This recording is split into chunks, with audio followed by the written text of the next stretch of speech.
Mesdames et messieurs de la presse, bonsoir. Très heureux de vous retrouver une nouvelle fois dans le cadre de cet exercice de redevabilité. Vous vous souviendrez qu'hier, lorsque je répondais à la question sur les arrestations au sein de forces armées de la République démocratique du Congo, je vous avais dit que nous reviendrons très rapidement avec le porte-parole de l'armée, évidemment, pour que lui, à son tour, puisse apporter des éléments d'information précises à ses propos.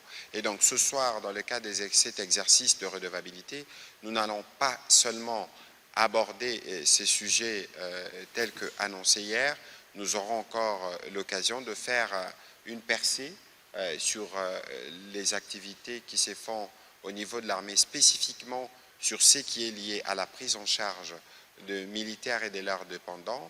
Vous avez suivi il y a quelques semaines que le gouvernement a travaillé à doubler les revenus de militaires, mais bien parallèlement à cela, le gouvernement étudie la mise en œuvre d'une série de mesures qui va permettre de garantir l'accès à un certain nombre d'opportunités à leurs dépendants. Nous étions ici avec le ministre de la formation professionnelle qui a eu l'occasion de dire, pour ce qui le concernait, ce qu'il faisait à l'époque, ce qu'il faisait dans ce sens. Et au dernier conseil de ministres vendredi, il est aussi revenu au conseil en expliquant et en nous donnant les nombres des personnes dépendantes de militaires qui ont été casées ou qui sont pris dans les différents filons de formation professionnelle. Monsieur le porte-parole de l'armée générale Ekenge, bonsoir. Bonsoir. Bienvenue à nouveau dans ces cadres de cet exercice de redevabilité que vous connaissez. La nouvelle est arrivée 24 heures après. La nouvelle de notre élection à la première vice-présidente de l'Assemblée générale des Nations unies. Vous vous souviendra qu'il y a quelques mois, nous étions portés à la présidence ou dans le bureau du Haut Conseil des Nations unies pour le droit de l'homme, où aussi la République démocratique du Congo continue à porter sa voix et à contribuer à la résolution de problèmes de l'humanité. Ceci est évidemment la concrétisation de la stratégie diplomatique du président de la République qui nous permet non pas seulement de faire avancer nos causes, mais de prendre position là où se décident les problèmes de l'humanité. Et dans ces cadres, nous allons porter évidemment les sujets qui nous portent, notamment les efforts pour le retour de la paix, le multilatéralisme et tant d'autres sujets qui se feront évidemment au niveau de notre ministère des Affaires étrangères. Général, hier nous parlions ici de l'arrestation ou de la vague d'arrestation prétendue des officiers swahiliphones.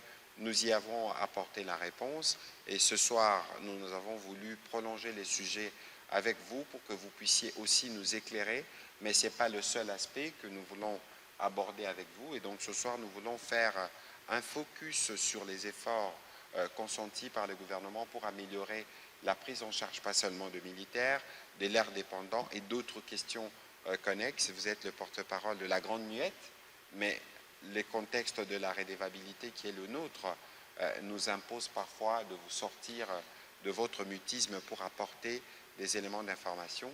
Je voudrais donc vous accorder la parole pour vos mots introductifs et puis plus tard vous répondrez évidemment aux questions de professionnels des médias. Vous avez la parole. Merci, Monsieur le ministre. Le commandant suprême et son gouvernement font beaucoup d'efforts pour améliorer les conditions de vie des militaires et de leurs dépendants. Nous allons y revenir. Mais avant toute chose, je voudrais que nous puissions nous attarder sur un certain nombre de faits. Et, Monsieur le ministre, je tiens vraiment à vous remercier pour toutes les occasions que vous offrez aux forces armées pour clarifier certaines informations qui, en réalité, ne pouvaient même pas faire l'objet de débats. Et surtout qu'il y a beaucoup de spéculations sur ce qui se passe dans l'armée. Il faudrait que de temps en temps, nous puissions venir ici pour clarifier les choses. Et le chef d'état-major général m'a envoyé à vos côtés pour que nous puissions nous adonner à cet exercice. Effectivement, on ne va pas s'arrêter là. S'il y a des questions d'ordre général, nous allons essayer de les rencontrer. Et je préviens nos consoeurs et confrères qui sont ici que nous, on est en politique, on ne va pas répondre aux questions qui ont des connotations politiques. Pour vous permettre d'avoir une idée sur notre noble métier des armes et de couper court à certaines spéculations, nous avons prévu aujourd'hui d'être pédagogiques.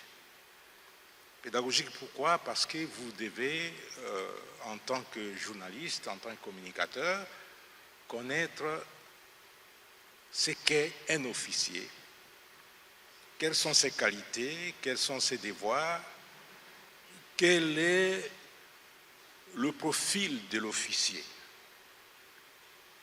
Depuis la nuit des temps, l'officier est ce militaire, pétri des valeurs morales et des qualités professionnelles qui le hissent dans la classe et la catégorie des nobles.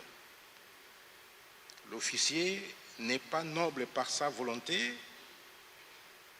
l'officier n'est pas noble non plus à cause de sa tenue, de son grade, de la fonction qu'il occupe à la tête des unités de l'armée. L'officier est noble à cause justement des valeurs morales incarnées en lui. Parmi ces valeurs se trouve en pole position le courage d'affronter les dangers et la mort, le courage de conduire les hommes sous le feu au combat, le courage surtout de conduire la troupe sur ce que les guerriers appellent le chemin étroit qui mène à la victoire. Oui, ce chemin est tellement étroit que seuls les militaires de caractère, l'officier qui sert d'exemple à ces hommes, seul l'officier qui sait galvaniser ses troupes, l'officier armé d'un courage exceptionnel ose l'emprunter. Cet officier est un véritable leader, comme je l'ai dit tout à l'heure, pétri des valeurs morales strictement nécessaires à l'accomplissement de sa mission de chef militaire. Chef militaire, il faudrait qu'on puisse aussi en parler. On est chef militaire parce qu'on a la personnalité, parce qu'on est capable de distinguer des valeurs militaires superflues de celles qu'il faut absolument conserver. J'ai parlé de courage. Comme valeur, il y a aussi la retenue. L'officier se caractérise par son devoir de réserve dans toutes les situations. Il ne s'alarme pas, ne dit pas n'importe quoi, ne parle pas trop. Ça, c'est l'officier. Et surtout lorsqu'on est général. La loyauté envers les institutions légalement établies est une autre vertu cardinale qui doit habiter l'officier. Une loyauté pimentée de patriotisme éprouvé et sans équivoque. L'officier ne trahit point. Un officier qui trahit n'en est pas un. Il y a aussi l'honnêteté, le sens de l'honneur, l'intelligence, l'esprit de décision affûté, l'esprit d'anticipation, le charisme ou les dons de plaire, de s'imposer dans sa vie publique, d'avoir de l'influence sur les autres, le sens de l'écoute, l'abnégation, des fortes capacités de travail, surtout le travail bien fait, seul ou en équipe. Le sens des responsabilités et, dans les pires moments de son parcours professionnel, l'officier est appelé à se doter de génie pour sortir de l'impasse et de travailler sous stress et sous tension. Car, Monsieur le ministre, vous-même, moi je vous appelle comme un général, je vous ai toujours considéré comme un général, l'armée et la nation ne pardonnent point à un officier qui échoue et qui s'effondre. Et ça, c'est un principe cardinal.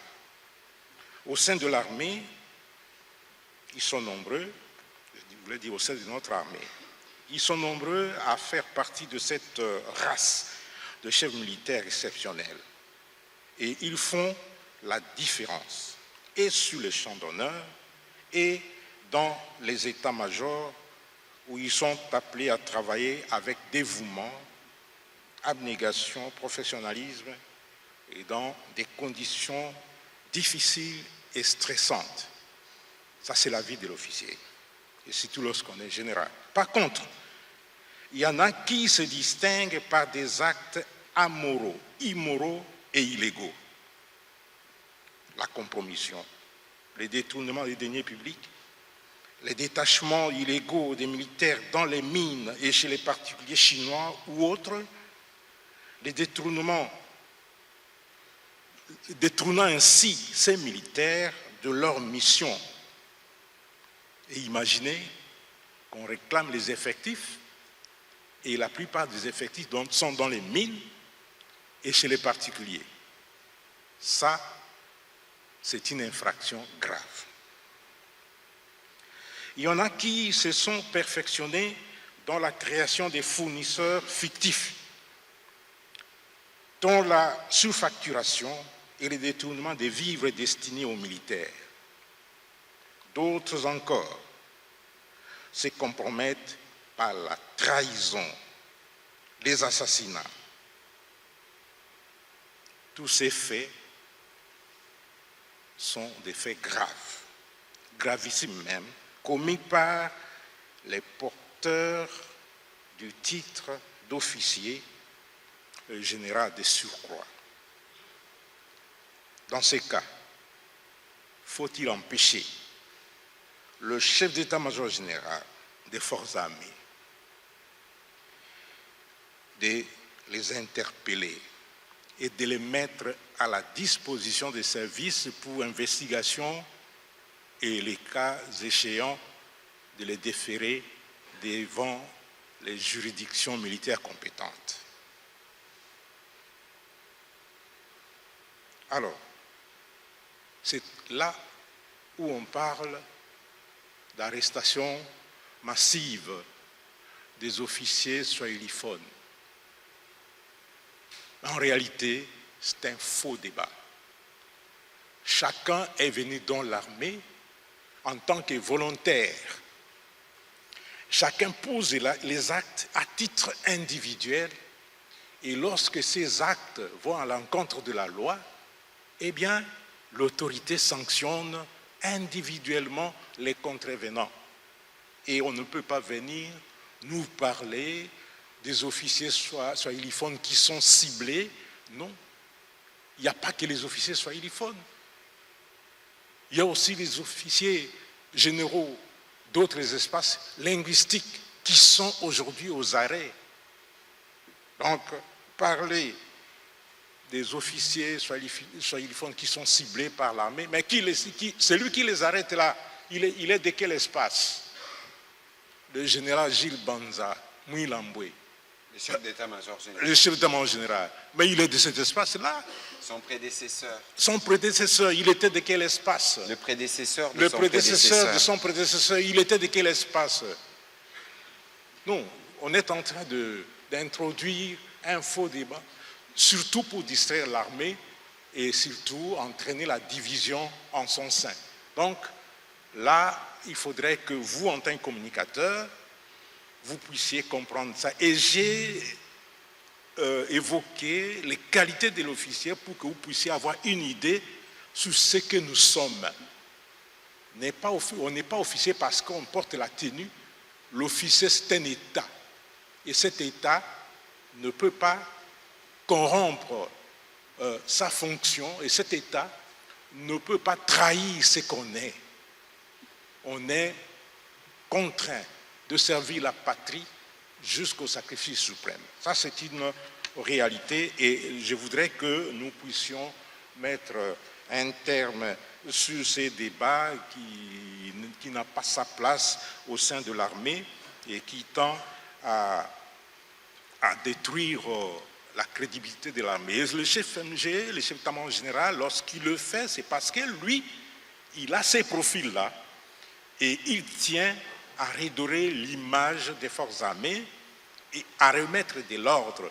Et c'est pourquoi il faut écarter toutes les brebis galeuses qui sont en train d'essuyer l'honneur et la crédibilité des forces armées de la République démocratique du Congo. Un autre point que je voudrais aborder et qui fait beaucoup débat dans les médias et qui fait buzz dans les réseaux sociaux, c'est celui qui a trait au dossier de la rente des survies des dépendants des militaires.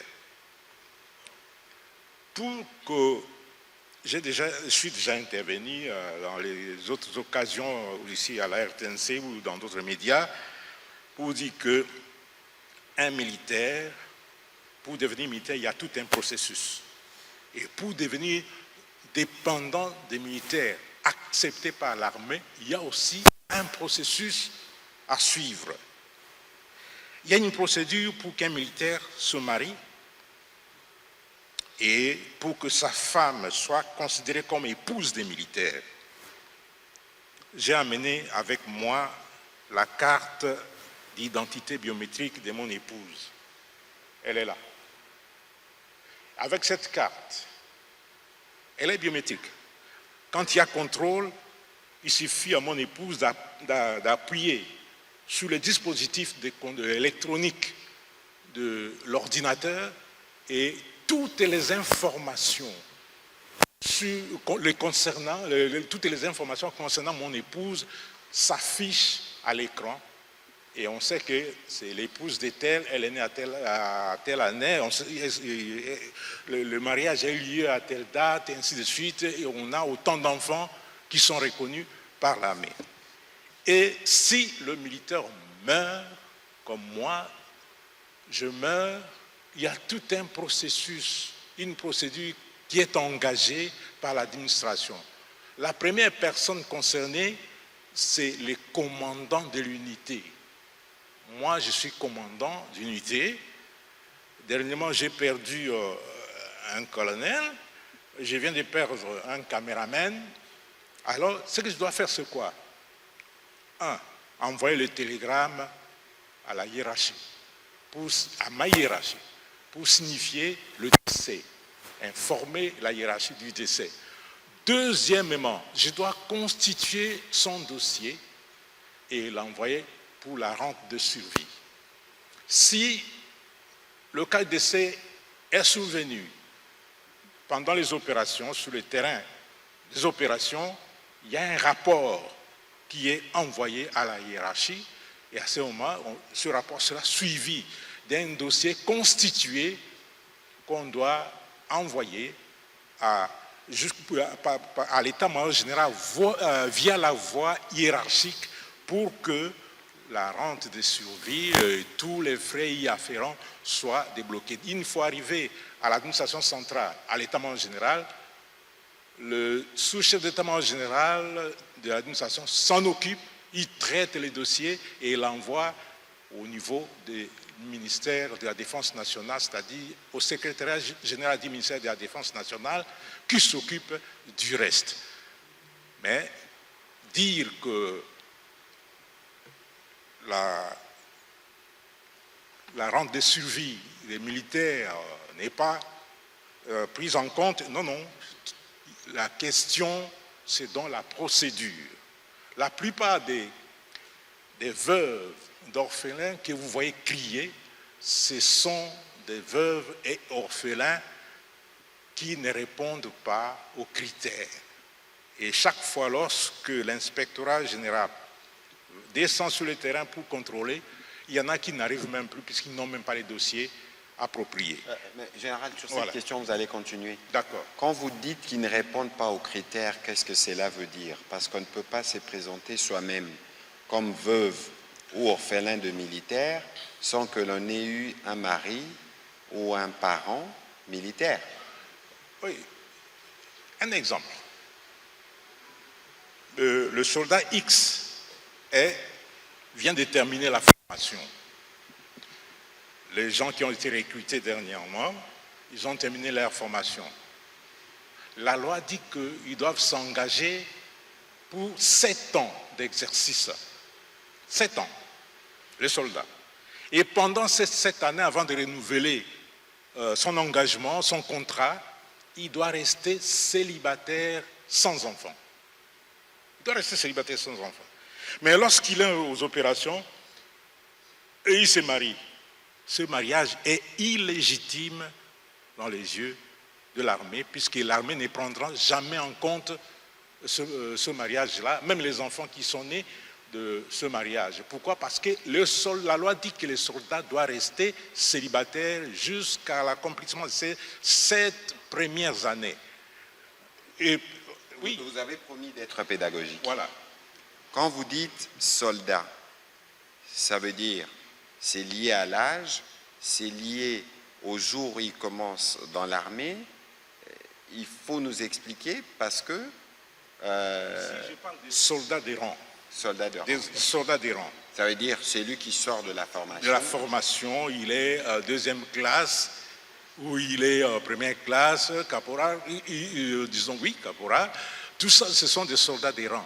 Il y a des principes qu'on doit respecter. Pour les officiers, c'est la même chose. Je vais donner un exemple. Un officier qui va au front, l'officier, on ne peut pas trouver un général célibataire quand même. Il n'y en a pas. Le général célibataire, les dames, vous qui me suivez, si un général vous dit qu'il est célibataire, c'est qu'il veut abuser de vous. Il veut abuser de vous. Un général célibataire n'existe pas. Et lorsque le général se déplace aux opérations, un colonel se déplace aux opérations, le lieutenant, tout ça, il a son épouse quelque part enregistrée dans la base des données de l'armée, la base des données administratives.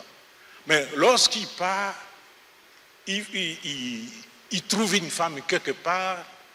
Je pars par exemple de l'Équateur à l'Équateur, là où il est en opération, ou à Beni, là où il est en opération, et la femme va croire que c'est son mari.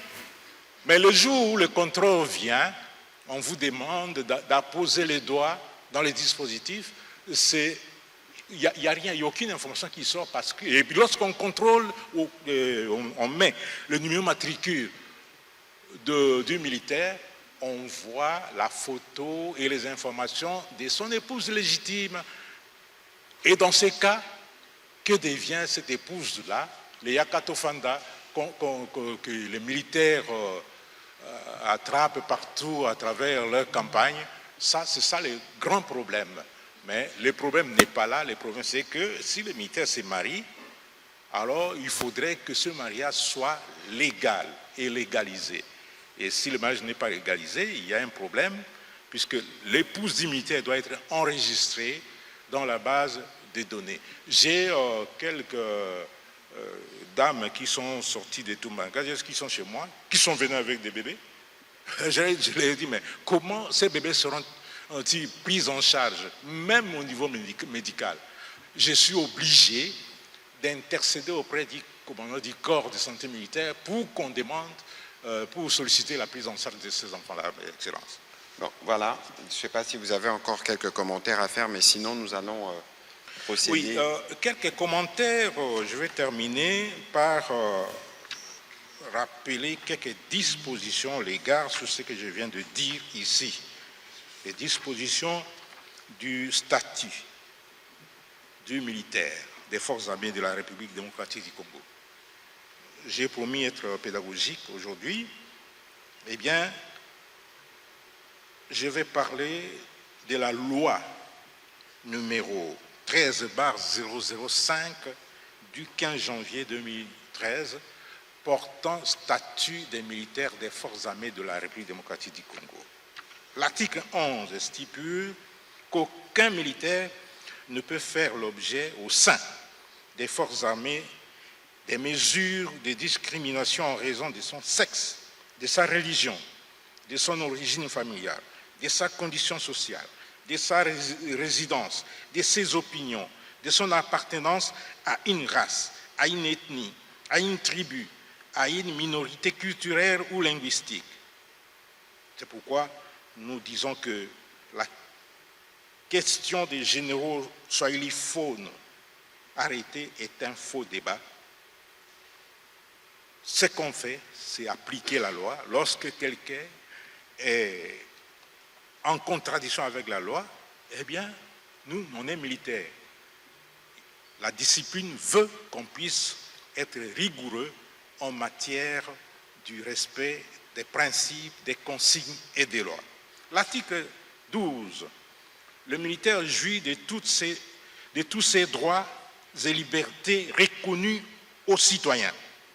Toutefois, l'exercice de certains d'entre eux est soit interdit, soit restreint dans les conditions fixées par le statut.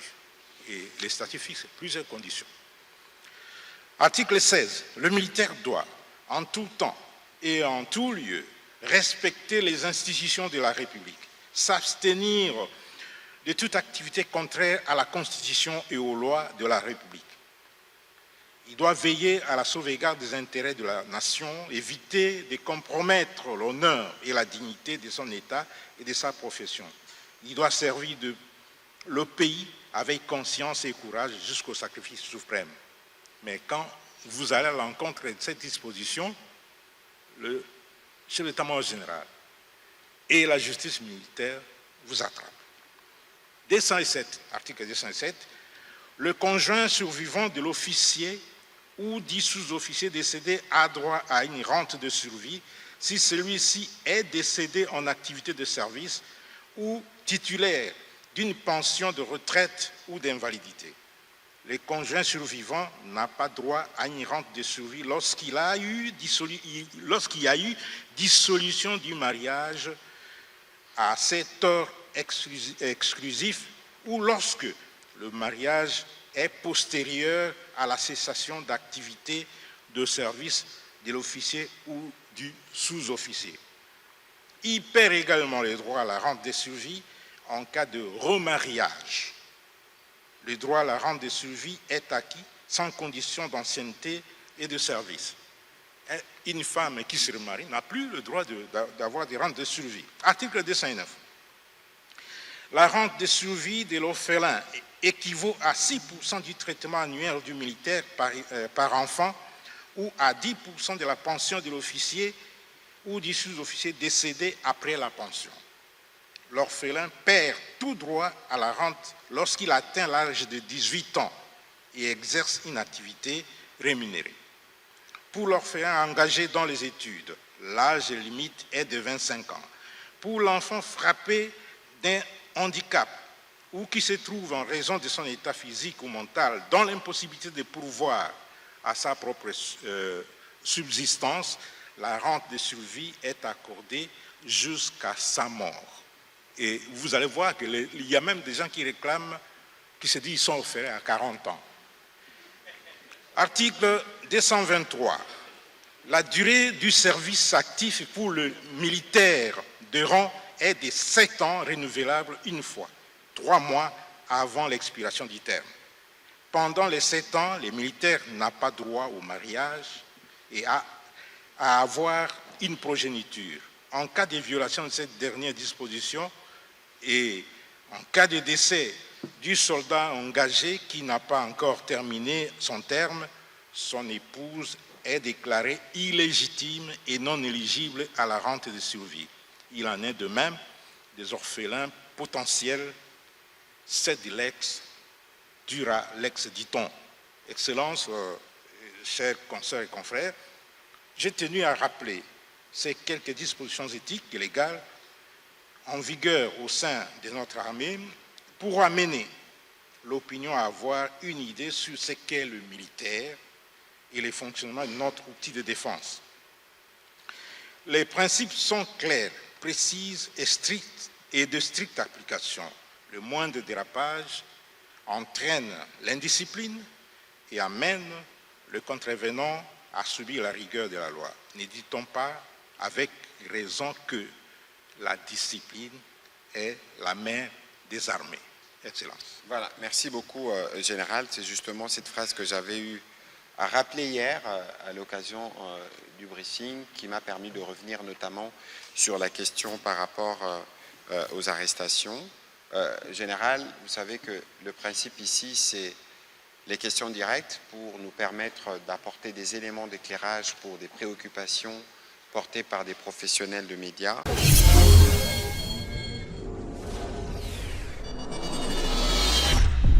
Moi, général, vous avez tout dit sur la qualité d'un officier militaire. Je dis, vous avez tout dit sur la qualité d'un officier militaire. Supérieur, général, subalterne, nous avons tout compris. Mais étant reporter de guerre pendant plusieurs décennies, plusieurs années d'ailleurs, je sais qu'un militaire n'a pas de communauté. Donc vous avez, à mon avis, vidé cette question, ce qui fait polémique sur les réseaux sociaux et sur les médias. Mais je voulais savoir, ce qui fâche ou ce qui gêne actuellement, c'est que plusieurs officiers supérieurs généraux sont arrêtés pendant plusieurs années. Il y a ceux-là qui viennent de passer plusieurs années en détention. En temps, le début de leur procès, parce que là, on dira plus que non, c'est parce qu'ils sont de tel parti ou tel autre parti qu'ils sont arrêtés. La deuxième préoccupation, vous avez parlé de mariage occasionnel. Mariage à Katovanda, à Kinshasa. Mais les enfants sont innocents. Ce sont des victimes de l'indiscipline de leur père militaire engagé aux forces, pour le gros. Quelle décision ou la hiérarchie militaire prévoit quoi pour retourner ou faire entrer ces enfants dans leurs droits? Parce qu'ils n'ont jamais demandé à leurs parents militaires engagés au front, que j'appelle, excuse-moi, indisciplinés, de s'engager avec leur maman alors qu'ils avaient ou qu'ils ont des épouses dans d'autres provinces. Merci beaucoup. Moi, c'est ce que j'ai appris depuis les centres d'instruction, à travers les écoles militaires, à travers ma vie professionnelle. C'est ce que moi j'ai appris. Le militaire n'a pas de communauté. Le village, le secteur, la chefferie, le territoire, la province, la communauté du militaire, c'est la République démocratique du Congo, point barre. Et je vais ajouter quelque chose. La loi est claire là-dessus. Non, ça c'est inciter les militaires à commettre des actes contraires à la loi et à la discipline. Et cette attitude-là est punissable par la loi. Là, l'auditorat militaire peut vous poursuivre pour ça. Donc, il ne faudrait pas que le militaire ne peut pas s'affilier à une association, à un syndicat ou à quoi que ce soit, une association tribale, tout ça. La loi interdit ça. La loi interdit. Donc, c'est clair là-dessus, vous avez raison. D'ailleurs, vous travaillez avec les militaires depuis très longtemps et vous connaissez la coutume et les us en vigueur au sein des armées. S'agissant des enfants issus de ces mariages que j'ai appelés illégitimes, effectivement, ce sont des victimes innocentes. Mais à la fin des comptes, l'armée trouve toujours des parades pour pouvoir trouver un moyen de procéder à l'enregistrement de ces enfants-là. Mais ce n'est pas du tic au tac puisque la loi l'interdit. Ce n'est pas du tic au tac. Mais ça peut aussi créer des problèmes dans le foyer. Dans les foyers dits militaires, j'en ai connu. Mais ce qui est vrai, c'est qu'on est humain et des fois, on laisse passer certaines situations et la loi l'interdit. D'abord, merci pour la oignon qui na français parce que aux 8 ans pédagogiquement, il y a expliqué le rôle de l'armée, penini, tondengeni soldat il faut azala. Na kose pelato na kosenga na autorisation à ministre ce qui ça il a besoin moi synthèse muke na lingala pour comprendre quintessence la communication dans notre pays bozindo ya communication oyo lingai kopesa biso mokwalilo par rapport ya discipline pe ya armée. Deux préoccupations pour la ministre de la communication, porte-parole du gouvernement. Mokolo ya lelo na New York, République démocratique du Congo, ezali élu comme membre non permanent ya Conseil de sécurité Tokoki koloba ezali avancé moko diplomatique pe 2 jours avant. Toyokai que na 80e sommet kozala le 9 septembre, RDC a élu comme vice-président. Question oyo uti pas téléspectateur o alinga ki ayeba tina nango nini makambo wana nyonso. C'est-à-dire le fait que RDC comme membre non permanent. RDC ko gagner nini, to ko gagner nini et ko bakisa nini na oyo Congo ezali lelo. Deuxième préoccupation par rapport à aux koleka na est ya République démocratique du Congo au limbisata museza moi raccordement balobito lobela lisusu Joseph Kabila te na ba TV yo confirme ngo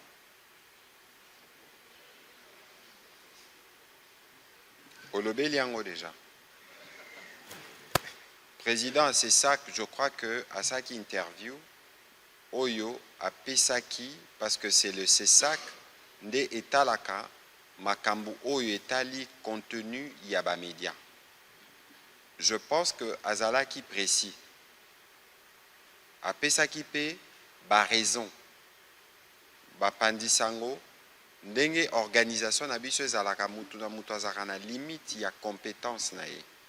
C'est le CESAC qui s'occupe du contenu des médias et c'est le CESAC qui s'assure il y a copé sa ba directive, il y a couverture, il y a ba makambu mibale misato en tenant compte du contexte autozanango.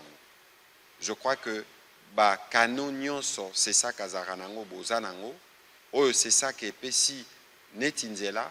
Il faut bino bapandisango bo s'assurer que bolandango luka raccordement te po nyo sala ezanetimo raccordement kasi ngana za molobeli ya gouvernement chaque fois que cela sera de besoin tokoya kopesa bino biyano na makambo etali ndenge mboka ezokende y compris na makambo etali ba situation na ba parti oyo eza sous occupation ndenge tomesana kosala na bokuse na lobaki boye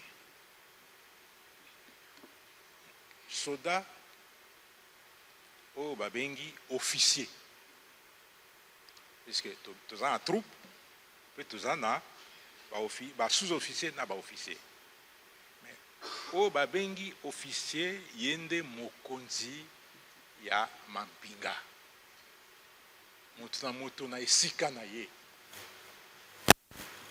motu wana au babengi officier ye akoki azala moyibi te ye akoki ateka mboka na ye te ye aza moto ya bilobaloba te ye atosaka mibeko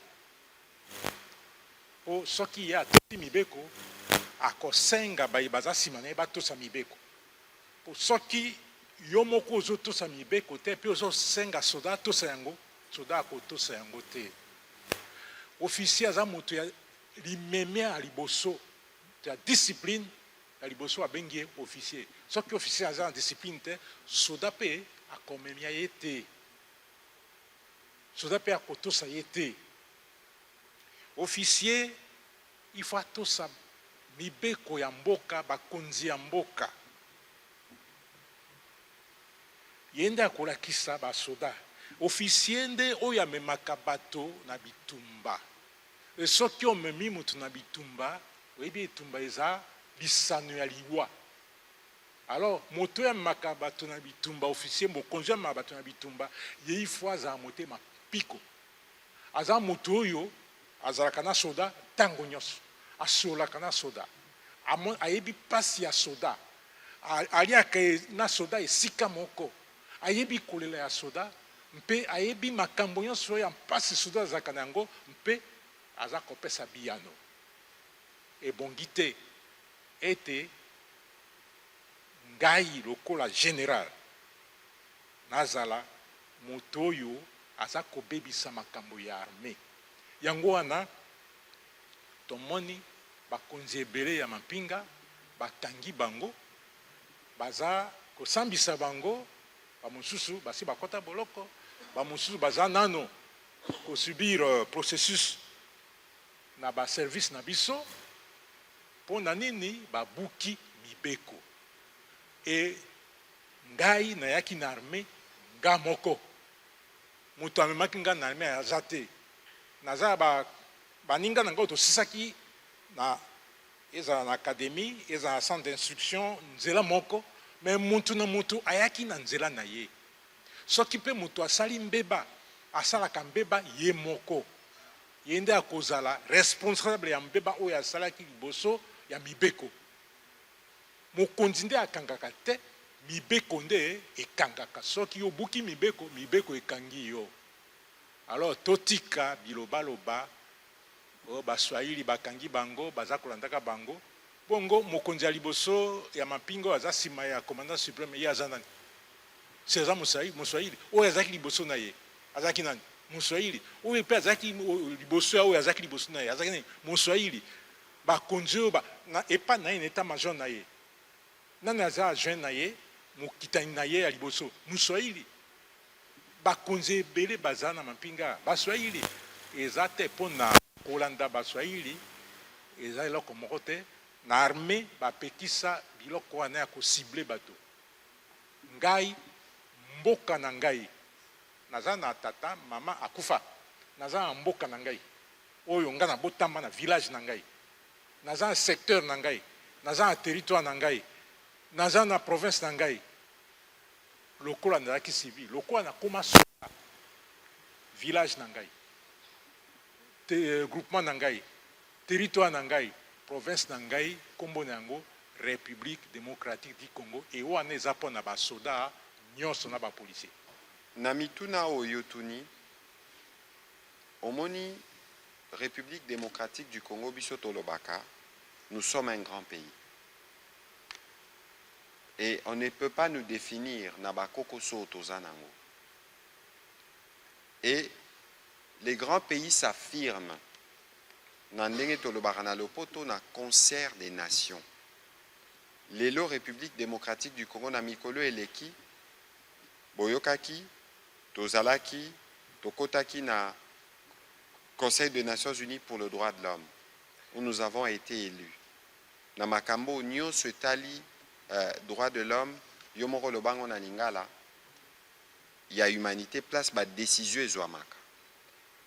Ya turoyo tokomi d'abord la vice-présidence et assemblée générale il y a conseil il y a assemblée générale des Nations Unies omoni neti na assemblée tozaka na bureau soko tali na ba réunion assemblée générale il y a conseil de sécurité bomona kezara na bato bavandaka likolo vice-président moko arozala congolais République démocratique du Congo ya motuya makasi lisusu eza oyo ba annoncé lelo après le vote 183 sur 87 la République démocratique du Congo a kozala parmi les 15 pays membres du Conseil de sécurité. Alors le fait que biso to kozala wana to komema o ya biso expérience pe ko tozala na cadre ba décision nyonso zwamaka biso moko pe to kozala na misu na makambo ezo intéressé biso deti makambo tali kimia na Conseil de sécurité boyebi il y a 5 membres permanents France, États-Unis, Russie, je pense Angleterre, la Chine. Ensuite, il y a les 10 autres membres au Bayaka pour rejoindre les 5 pour basala Conseil de sécurité Oyo eza organe et réglaka tous les problèmes liés à la paix na sécurité na mokili. Ça veut dire organe Oyo et traitaka makambo etali droit de l'homme na Genève tozana kati binomoko bomonaki tout à l'heure na lobaki makambo ba mission d'établissement des faits makambo ba commission d'enquête internationale o ezali koya pona makambo etali bato bazo boma boma na Goma na Bukavu. Ensuite tozana conseil de sécurité kasi na kati kuna tokolobela kaka makambo etali bisote po kimia ezonga tokolobela pe makambo etali ba conflit mususu tokolobela pe makambo etali na lopoto balobaka multilatéralisme comment ba structure hein oyo ya mokili ko banda ko concourir à ko régler ba problème na kati wana n'oubliez pas aussi il y a une réforme au président de la République à Lobaka, Bisopé africain, Tozana Posa Tozalapé représenté comme membre permanent. Il y a Conseil de sécurité parmi les 5. Makambo Taliba réforme. Donc, Ezaba Kozoyo, ministre Nabiso Affaires étrangères, Maman Thérèse Kaikwamba, Azaki Kolandelana, équipe je pense que Oyo, Eza victoire Moussous, il faut Bakissa. Naba victoire Oyo, toujours engagé au plan diplomatique. Tobo Sanate, les Tozana Mapinga, depuis 2022, Tobima embargo. Tolobara Lisolo Anamingite, mais on a fait 18 ans. Namboko yo o armée kokaki sombata officiellement mundu kité. Donc ce qui tolobito ça la liste il y a ba victoire diplomatique au tozui na président Félix Antoine Tshisekedi en tout cas ba congolais faut ba betela maboko. Nakobaki saboye parce que pendant que tozo solo la awa les conseils d'administration il y a Banque mondiale vient d'approuver un financement de 1 milliard de dollars pour Inga 3. Tobanda kobeta masolo inga banda kala. Ya turo bisiko tokomi lelo. Financement, conseil d'administration, ya Banque mondiale baouti ko approuvé 1 milliard. Na phase à Liboso, Torotalana nous comment on va traiter makamba population riveraine. Alors, tovandaka abatuba ko sala makelele kuna mboka ngo boye détournement mboka ngo corruption mais bozomo na ndenge tozo avancer. Ce qui gouvernance la biso zaki makasité. Ndeba avancé oyo tozo zango pété. Ndeko Jimmy Mukendi, il faut qu'on y ait l'air tolobara changement des narratifs. L'air tolobara mbokezo changé. Que le président de la République, premier ministre, peut biso gouvernement. Tola la raté. Bah résultat, les années tinzete l'air écolaka. Et ça la ramakele l'était hein. Ti au mona nzete koli komi ko pesa mu pepe. Tozana processus oyo to planter belé. Banzete komi kokola malin mais malin pe ba congolais bango moko ba komona ba dividende soki bomoni ke ba dongolo miso ba koma kosala biso bitumba eza po ba luka bacha mwa frein mais Congo ko telema po tozana système a congolais telema.